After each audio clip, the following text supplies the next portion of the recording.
Pakistan cricket team చేసిన యాక్షన్కు ICC రియాక్షన్కు సిద్ధమవుతుందా? భారత్తో shake hand వివాదాన్ని రచ్చజేసి లబ్ధి పొందాలని భావించిన దాయాదికి షాక్ తప్పదా అంటే ప్రస్తుతం అవుననే సమాధానం వస్తోంది. తాజాగా పరిణామాలు చూస్తుంటే గనక పాకిస్తాన్ క్రికెట్ బోర్డు ఇబ్బందుల్లో ఉండే అవకాశం కనిపిస్తోంది. పాకిస్తాన్ క్రికెట్ బోర్డు ప్రస్తుతం ఐసీసీ తీసుకుంటున్నటువంటి చర్యల పట్ల చాలా ఇబ్బందిగల పరిణామాల్ని ఫేస్ చేసే అవకాశం ఉందా అనిపిస్తోంది. ఆసియా కప్ 2025లో భాగంగా దుబాయ్లో జరిగిన మ్యాచ్లో భారత్ పాక్ను ఓడించిన తర్వాత భారత ఆటగాళ్లు పాక్ ఆటగాళ్లకు షేక్ హ్యాండ్ ఇవ్వలేదు. పెహల్గాం దాడిని ఖండిస్తూ పెహల్గాం దాడికి నిరసనగా భారత్ ఈ పని చేసింది. కెప్టెన్ సూర్యకుమార్ యాదవ్, శివం దూబే విక్టరీ తర్వాత నేరుగా మైదానం నుంచి బయటకు వెళ్ళిపోయారు. దీనిపై పాకిస్తాన్ క్రికెట్ బోర్డు తీవ్రంగా స్పందించింది. మ్యాచ్ రిఫరీ యాండీ పైక్రాఫ్ట్ను ఆసియా కప్ 2025 మ్యాచ్ రిఫరీల ప్యానెల్ నుంచి తొలగించాలని డిమాండ్ చేసింది. టాస్ సందర్భంగా match referee Pakistan captain Salman ఆఘాను భారత కెప్టెన్ సూర్యకుమార్తో షేక్ హ్యాండ్ చేయొద్దని కోరారనే ఆరోపణలు కూడా చేస్తూ అతడిపై ఐసీసీకి ఫిర్యాదు చేసింది. ఏకంగా ఐసీసీపై బ్లాక్మెయిల్కు దిగింది. మ్యాచ్ రిఫరీ పైక్రాఫ్ట్ను తొలగిస్తేనే తాము ఆసియా కప్లో కొనసాగుతాము అంటూ ప్రగల్భాలు పోయింది. కానీ పాక్ డిమాండ్ అస్సలు పట్టించుకోలే ఐసీసీ తమ నిర్ణయానికి కట్టుబడి ఉంది. మ్యాచ్ రిఫరీ తప్పు చేయలేదు, ఏ జట్టు కోరినంత మాత్రాన అధికారులను మార్చలేము అని చెప్పి చాలా స్పష్టంగా ఐసీసీ తెలియజేసింది. ఈ విషయం తప్పుగా అర్థం చేసుకోవడానికి దారితీస్తుందని కూడా ఐసీసీ పేర్కొన్నటువంటి పరిస్థితి. కానీ ఏదో ఒకటి చేసి పాకిస్తాన్ బ్లాక్మెయిల్ చేయాలనుకుంది, భారత్ను ఇబ్బంది పెట్టాలనుకుంది. కానీ పాకిస్తాన్ పప్పులు ఉడకలేదు.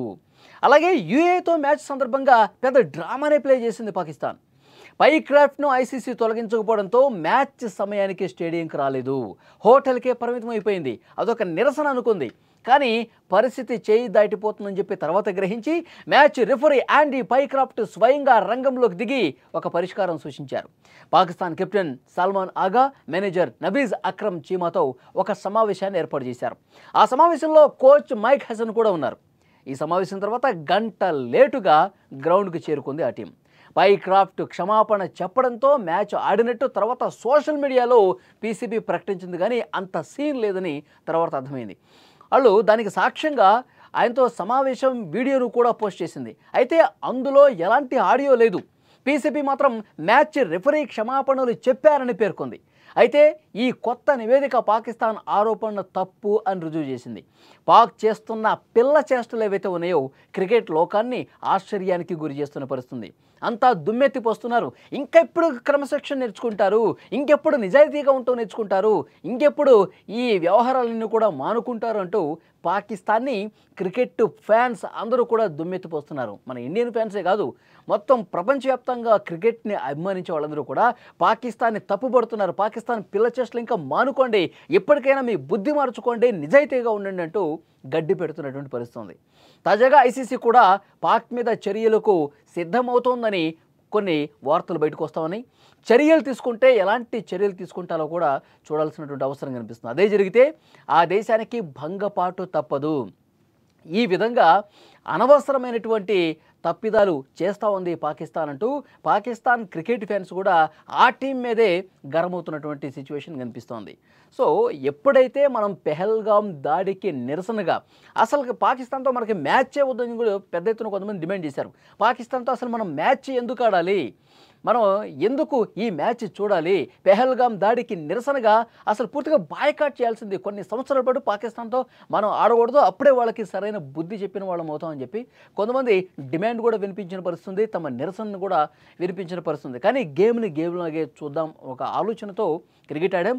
అయితే ఆడిన సందర్భంగా వాళ్ళకి షేక్ హ్యాండ్ ఇవ్వకూడదని చెప్పి మన ఆటగాళ్ళు చాలా క్లియర్ కట్గా ఆ విషయంలో ఉన్నారు. మ్యాచ్ అద్భుతంగా ఆడాం, అద్భుత విజయం సాధించాం, షేక్ హ్యాండ్ ఇవ్వకుండా మన దారిని మనం వెళ్ళిపోయాం. దీన్నే వాళ్ళు కౌంటర్ చేస్తూ మాట్లాడిన పరిస్థితుంది. కానీ పాకిస్తాన్ పిల్ల చేష్టలు మొత్తం కూడా ఇప్పుడు బయటపడ్డాయి. పాకిస్తాన్ ఏదో రకంగా గందరగోళం చేయాలి, ఏదో రకంగా భారత ప్లేయర్స్ని ఇబ్బంది పెట్టాలి, బద్నాం చేయాలని అనుకుంది. కానీ ఇప్పుడు తనే పూర్తిగా తను తీసినటువంటి గోతిలో తానే పడ్డ పరిస్థితుంది.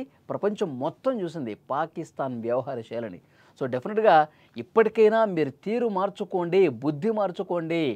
భారత ఆటగాళ్ళు ఎంత నిజాయితీగా ఉంటారు, భారత ఆటగాళ్ళు ఎంత పకడ్బందీగా మైదానంలోకి వస్తే వ్యవహరిస్తారు, ఎంత నిబద్ధత ఉంటారు తమ ఆట పట్ల.